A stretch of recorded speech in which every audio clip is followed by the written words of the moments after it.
Assalamualaikum warahmatullahi wabarakatuh. Perkenalkan, nama saya Siti Haisadu Zarah Nur MEI dengan NIDN 0707059001. Saya sebagai dosen program studi Ekonomi Syariah Fakultas Agama Islam Universitas Muhammadiyah Jember. Saya mengampu mata kuliah Ekonomi Makro Islam dengan bobot 3 SKS dan kode mata kuliah MJU Asia 012. Adapun mahasiswa yang mengambil mata kuliah ini adalah mahasiswa semester 4 program studi Ekonomi Syariah.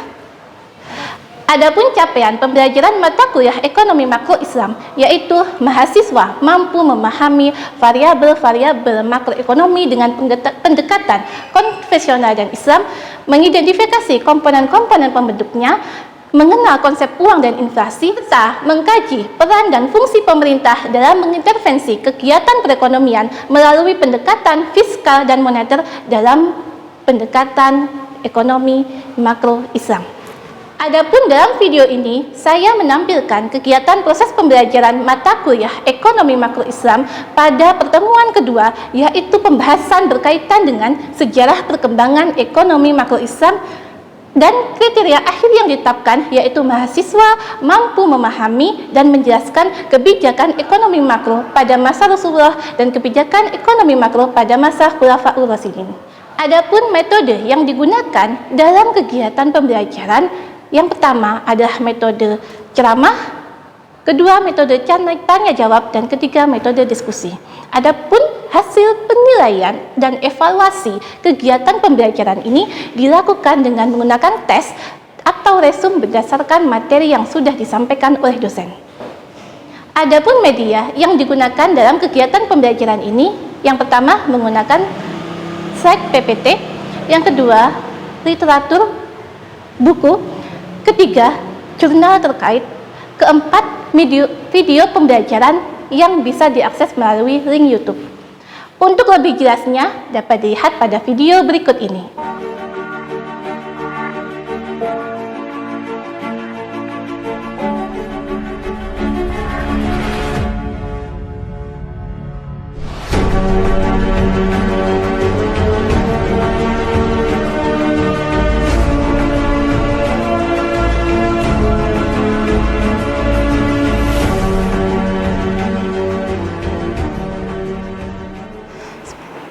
Assalamualaikum warahmatullahi wabarakatuh. Waalaikumsalam warahmatullahi wabarakatuh. Bagaimana kabar kalian? Alhamdulillah baik. Alhamdulillah.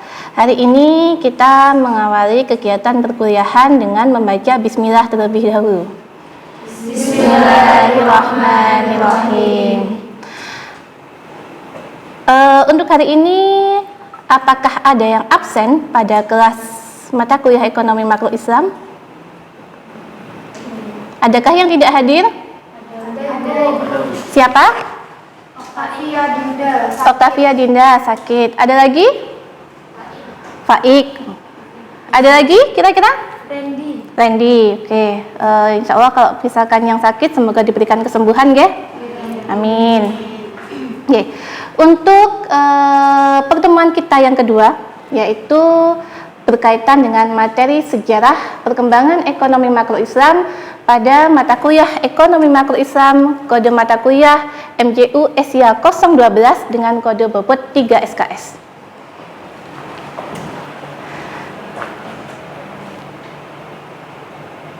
Oke. Pada deskripsi materi kali ini, yaitu berkaitan dengan sejarah perkembangan ekonomi makro Islam, untuk kemampuan akhir yang direncanakan pada pembahasan kali ini yaitu mahasiswa mampu memahami dan menjelaskan sejarah perkembangan ekonomi makro Islam di masa Nabi hingga masa Rasulullah dengan indikator kompetensi memahami sejarah perkembangan ekonomi makro Islam di masa Nabi dan masa Rasulullah. Adapun metode yang kita gunakan pada kelas hari ini yaitu slide PPT, buku literatur, modul yang sudah Buka bagikan, ya, jurnal terkait, dan video link YouTube yang sudah teman-teman buat. Adapun media penilaian atau evaluasi yang dilakukan pada pembahasan kali ini dengan menggunakan metode tes tertulis dan resum. Untuk itu, kita mulai ya untuk pembahasan pada materi kelas pagi ini. Oke? Daftar pembahasan yang akan kita bahas pada materi kali ini yaitu berkaitan dengan perkembangan ekonomi makro Islam dari masa ke masa. Yang kedua, kebijakan fiskal di masa Rasulullah. Ketiga, perkembangan ekonomi makro Islam di masa Khulafaur Rasyidin. Dan yang terakhir adalah kesimpulan. Apakah yang dari Bu Kais jelaskan ada pertanyaan dari kalian? Mungkin berkaitan dengan tugas? Ada Ibu. Kapan tugasnya ini akan dikumpulkan Ibu? Oke, untuk tugas bisa dikumpulkan pada pertemuan berikutnya. Untuk mengawali kegiatan perkuliahan kita pada pagi hari ini, baca dulu nih quotes berkaitan dengan ekonomi Islam. Yaitu selalu libatkan Islam dalam segala urusanmu. Jangan berikan yang sisa untuk Islam, maka Islam akan menjadi pertama dan utama di negeri ini. Boleh tepuk tangan?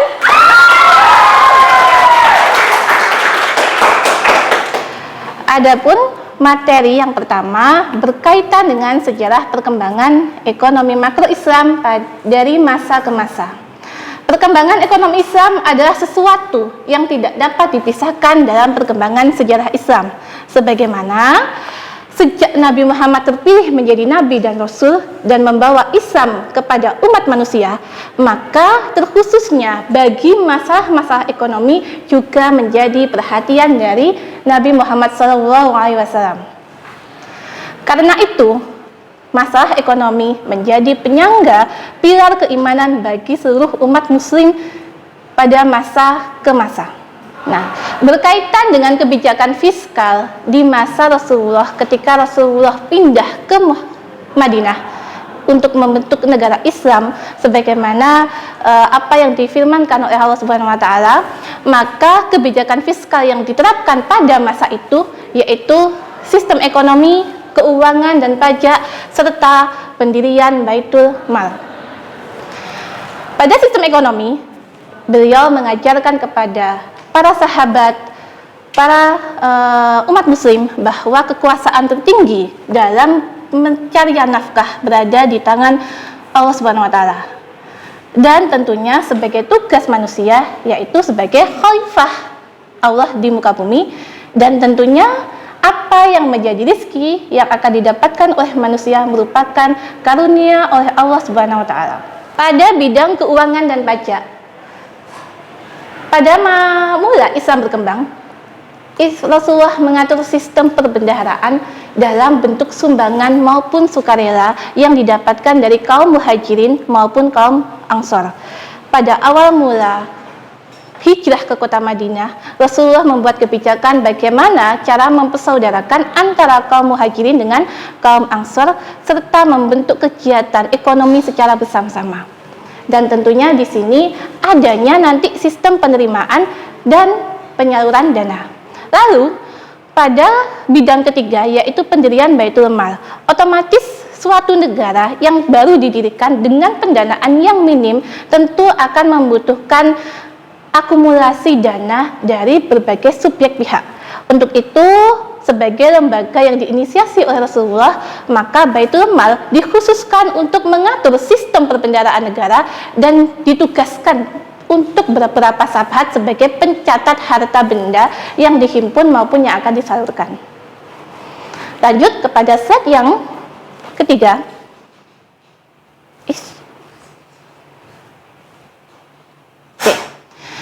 Boleh kalian lihat proses penghimpunan dan pengeluaran dana di masa Rasulullah, ada yang bersifat primer dan sekunder bagi penghimpunan dana, ada juga yang bersifat primer dan sekunder bagi penyaluran dana.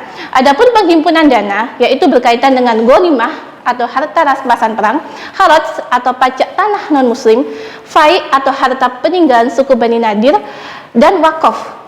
Lalu juga ada jizyah atau pajak yang dibebankan kepada non-muslim. Ini adalah primer, artinya wajib dibebankan pada saat itu juga karena untuk menambah akumulasi dana yang akan disimpan di Baitul Mal. Lalu untuk yang sekunder bisa saja didapatkan dalam konteks uang tebusan untuk tawanan perang bagi non-muslim, pinjaman diberikan dari negara sahabat, amal fadla itu adalah harta yang ditinggal mati oleh ahli waris, maka itu bisa diambil alih oleh pemerintah. Lalu nawaib, pajak yang dibebankan kepada orang kaya, khususnya bagi umat muslim, sodakoh dan kafarat atau dalam bentuk denda ketika melakukan kegiatan pelanggaran syariat. Begitu. Sedangkan untuk pengeluaran bisa ada yang bersifat primer, ada yang juga bersifat sekunder, yang mana ada pembiayaan pertahanan, artinya untuk kebutuhan penyediaan barang-barang perang dan gaji prajurit. Lalu ada pembiayaan gaji untuk wali, kadi dan muazin. Lalu yang ketiga adalah pembayaran gaji pencatat Baitul Mal. Yang keempat adalah pembayaran hutang negara, dan kelima pengelolaan harta wakaf pertanian. Dalam perkembangan ekonomi makro di masa Rasulullah sekitar 10 tahun lamanya pada masa di Madinah, tentu banyak sekali kegiatan yang berpengaruh signifikan terhadap pendapatan ekonomi khususnya bagi kaum muhajirin dan kaum ansor. Semasa Rasulullah hidup, tentu di sini beberapa kebijakan ekonomi menjadi salah satu ukuran bagi penerus selanjutnya. Sepeninggal Rasulullah wafat, maka tampuk kepemimpinan pemerintah Islam dipegang atau diserahkan kepada 4 sahabat pilihan sebagai Khulafaur Rasyidin. Yang pertama yaitu Abu Bakar As-Siddiq, Umar bin Khattab, Utsman bin Affan, Ali bin Abi Thalib. Dan tentunya dalam masa pemerintahan beliau masing-masing, Khalifah menerapkan kebijakan ekonomi makro yang berbeda sesuai dengan kondisi ekonomi dan politik di masa tersebut. Khalifah Abu Bakar As-Siddiq sebagai khalifah pertama menggunakan atau melakukan kebijakan makro antara lain, yang pertama melakukan penegakan hukum bagi pihak yang tidak membayar zakat. Pada pengelolaan zakat dikhususkan dalam proses produktif sesuai dengan rincian mustahik zakat seperti halnya yang disampaikan dalam surat At-Taubah yang berbunyi innamas shadaqatu lil fuqara wal masakin wal amil wal alafta bi qulubil wal riqab wal gharim wasabilah wa ibnu sabil. Artinya mustahik zakat sesuai dengan rincian yang tersebut pada ayat. Fakir, miskin, amil, orang mu'alaf, hamba sahaya yang ingin memerdekakan dirinya, orang yang memiliki hutang yang bertumpuk, sabilah dan ibnu sabil. Nah, ketentuan itulah yang digunakan oleh Khalifah Abu Bakar As-Siddiq. Yang ketiga adalah menerapkan konsep perdagangan yang adil, yang mana perdagangan itu diserahkan kepada mekanisme pasar berdasarkan kekuatan dan permintaan harga yang akhirnya membentuk bahwa harga itu bisa ideal pada saat transaksi. Lalu yang keempat, mengangkat penanggung jawab Baitul Mal. Pada masa Rasulullah hanya mengangkat sebagai penanggung jawab, tetapi pada masa Khalifah Abu Bakar As-Siddiq mereka mengangkat penanggung jawab Baitul Mal dan menerapkan konsep budget policy pada Baitul Mal. Artinya apa? Setiap dana yang dihimpun pada Baitul Mal akan disalurkan langsung tanpa sisa kepada masyarakat, sehingga masyarakat pada saat itu mendapatkan beberapa tambahan dana yang didapatkan dari Baitul Mal secara rutin dan sukarela. Kita lanjutkan pada slide berikutnya. Lalu ketika sepeninggal Abu Bakar wafat, maka beliau merumuskan 2 orang sebagai calon untuk dijadikan khalifah penerus, yaitu Utsman bin Affan dan Umar bin Khattab. Antara sahabat, kesepakatan yang dipilih dari beberapa sahabat senior itu merumuskan 1 orang, yaitu Umar bin Khattab sebagai pengganti Khalifah Abu Bakar As-Siddiq. Kebijakan ekonomi makro pada Khalifah Umar bin Khattab. Ingat, Khalifah Umar bin Khattab itu terkenal dengan kedaulatan politiknya, karena pada masa beliau ekspansi negara Islam semakin berkembang, mulai dari daerah-daerah taklukan wilayah Romawi hingga Persia.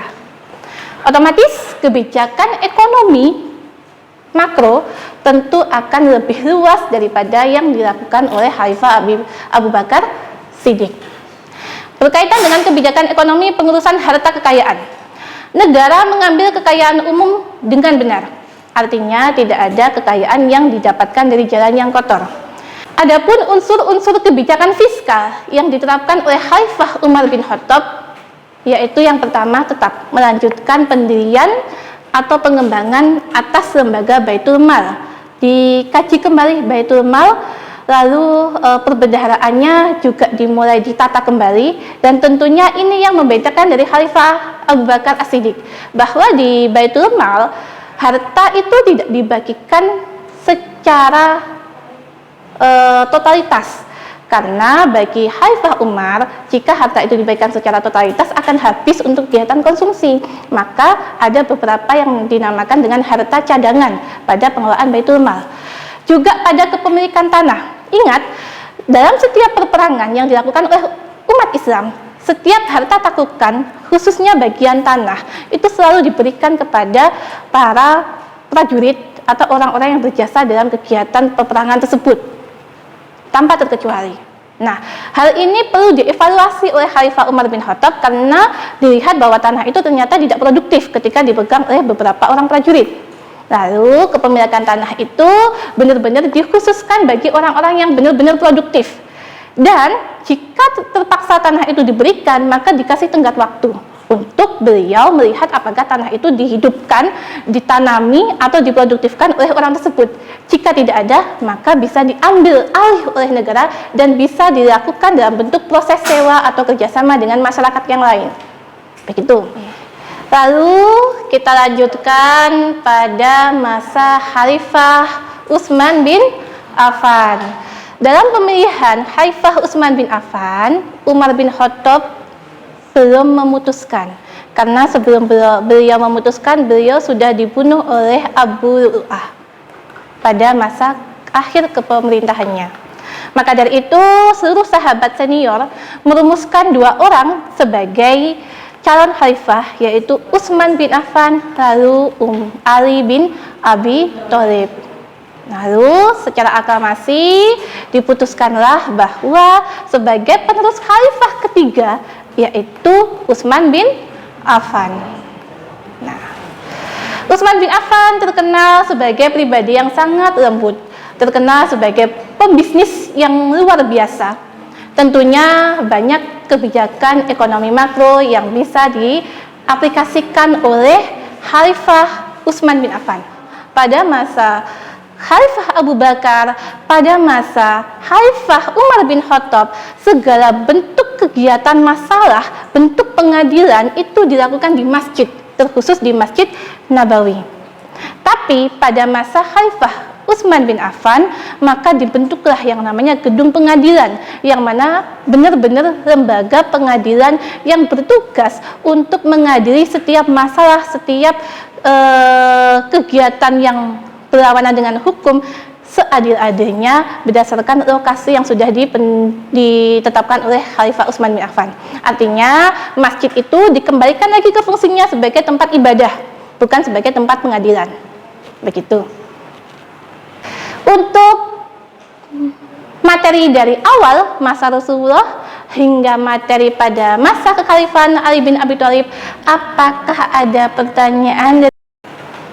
Saya Ibu, perkenalkan saya Siti Nurhasida NIM 04. Mungkin saya belum paham ya Bu mengenai peran dan fungsi Baitul Mal pada masa Rasulullah hingga ke Khalifah Umar sendiri.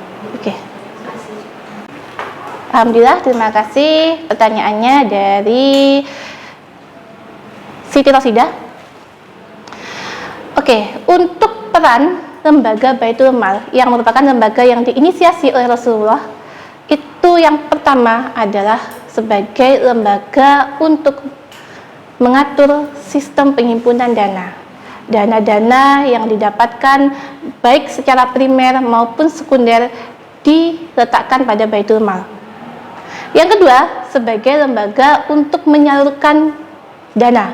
Jadi dana yang didapatkan tadi langsung disalurkan. Artinya, baik secara penyaluran primer maupun sekunder itu sudah ada pos-pos anggaran tersendiri yang diatur oleh pencatat keuangan yang ada di Baitul Mal. Terus yang ketiga adalah lembaga mengatur kebijakan fiskal. Artinya bagi khalifah maupun di masa Rasulullah ya, Rasulullah, Khalifah Abu Bakar hingga Khalifah Ali, Baitul Mal itu sebagai lembaga yang memberikan pengaruh terhadap kebijakan fiskal yang dibentuk. Artinya ketika ada kebijakan fiskal berkaitan dengan lahan, berkaitan dengan penerimaan zakat, berkaitan dengan penerimaan pajak yang didapatkan dari non-muslim, itu semua diatur oleh lembaga Baitul Mal. Jadi benar-benar lembaga Baitul Mal itu kalau kita bisa analogikan dalam sistem Indonesia adalah Kementerian Keuangan.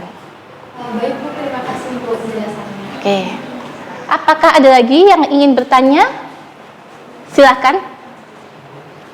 Saya Ibu izin bertanya, perkenalkan nama saya Dila Puspita, NIM 015. Oke. Saya masih belum paham Ibu mengenai penarikan pajak bagi non-muslim pada masa Rasulullah. Itu seperti apa ya Ibu? Baik, untuk pajak jizyah bagi non-muslim itu memang perlu diberlakukan. Karena sejatinya Rasulullah itu sudah mengatur bahwa negara Islam tentu diperbolehkanlah bagi orang-orang non-muslim tinggal di negara tersebut. Karena atas dasar dari taklukan tadi, wilayah Persia, wilayah Romawi, tentu di situ belum semua orang berkenan untuk masuk Islam.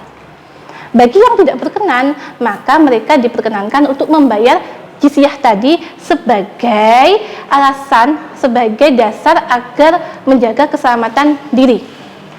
Dalam Islam, model orang non-muslim yang tinggal di wilayah tersebut bisa disebut menjadi dua kategori. Yang pertama adalah kafir dhimmi, yang kedua adalah kafir harbi.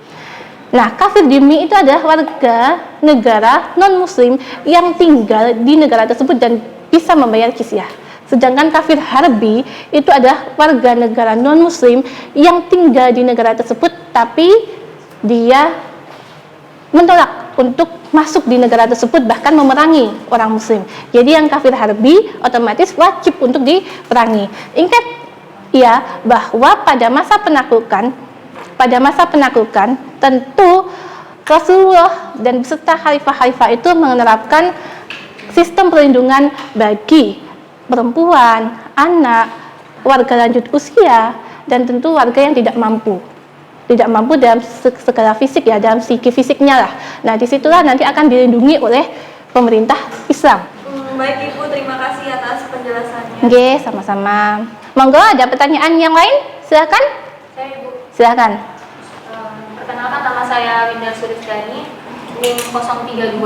Untuk pertanyaannya, di antara kebijakan ekonomi pada masa Khulafaur Rasyidin yang telah Ibu jelaskan, pada masa Khulafaur siapa kebijakan itu yang paling baik? Oke, atau bisa kita kategorikan khalifah yang terbaik pada Khulafaur Rasyidin itu siapa ya? Nah, berdasarkan literatur ekonomi Islam dan beberapa sejarah ekonomi Islam berpendapat bahwa khalifah yang terbaik dalam menerapkan kebijakan ekonomi makro Islam yaitu Khalifah Umar bin Khattab. Beliau tegas dalam sisi kedaulatan politik dan juga dalam sisi kedaulatan ekonomi. Sangat tegas sekali. Bahkan dalam kegiatan perekonomian pada saat itu terjadilah yang namanya krisis ekonomi. Krisis yang disebabkan oleh gagal panen, kekeringan, hingga penyakit menular yang melanda di wilayah Jazirah Arab. Nah, di situ beberapa kebijakan yang dikemukakan oleh Khalifah Umar bin Khattab, yaitu berkaitan dengan peniadaan pembayaran zakat terlebih dahulu, karena tentu benar-benar masyarakat tersebut tidak punya penghasilan apapun yang untuk membayar zakat. Lalu ada beberapa dana yang disimpan dalam Baitul Mal sebagai cadangan tadi, itu dibuat sebagai kegiatan pendistribusian makanan. Jadi orang-orang yang mengungsi tadi diberikan makanan yang layak sehari 2 kali atau 3 kali. Untuk diharapkan dalam kegiatan tersebut bencana kelaparan, kemiskinan itu bisa terkurangi. Lalu yang ketiga, ada lagi kegiatan yang atau kebijakan ekonomi yang beliau terapkan itu, yaitu menunda pernikahan pada masa krisis. Karena notabene-nya kalau terjadi pernikahan nanti terjadilah keturunan. Takutnya krisis ini tidak dapat dipastikan berdasarkan risiko masa dan waktunya. Takutnya nanti anaknya terkena gizi buruk, takutnya juga anaknya tidak terlahir secara normal, atau bahkan belum dapat dilahirkan karena sudah mengalami kematian. Jadi begitu ya kebijakan ekonomi terbaik atau khalifah terbaik di keempat khalifah itu adalah Khalifah Umar bin Khattab. Begitu. Baik Ibu, terima kasih. Oke, sama-sama. Dari pembahasan yang sudah saya jelaskan tadi, maka kita bisa menarik kesimpulan bahwa secara jelas kebijakan ekonomi makro dan perkembangan ekonomi makro dari masa ke masa, dari masa Rasulullah hingga masa Khulafaur Rasyidin mengalami perubahan yang sangat signifikan. Pada masa Rasulullah sebagai pribadi yang taat, menerapkan konsep jual beli yang adil serta benar-benar menepati janji terhadap setiap transaksi yang digunakan. Untuk mengakhiri kegiatan perkuliahan pada pagi hari ini, marilah kita tutup kegiatan perkuliahan dengan bacaan Alhamdulillah bersama-sama. Alhamdulillahirabbil alamin. Untuk pertemuan berikutnya, silahkan kalian menyiapkan jurnal berkaitan dengan tema teori konsumsi dan tabungan dalam Islam. Bisa dilengkapi dengan literatur sesuai dengan materi tersebut.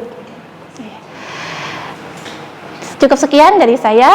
Akhir kata, wabillahi taufiq wal hidayah, waridha wal inayah. Assalamualaikum warahmatullahi wabarakatuh. Waalaikumsalam warahmatullahi wabarakatuh.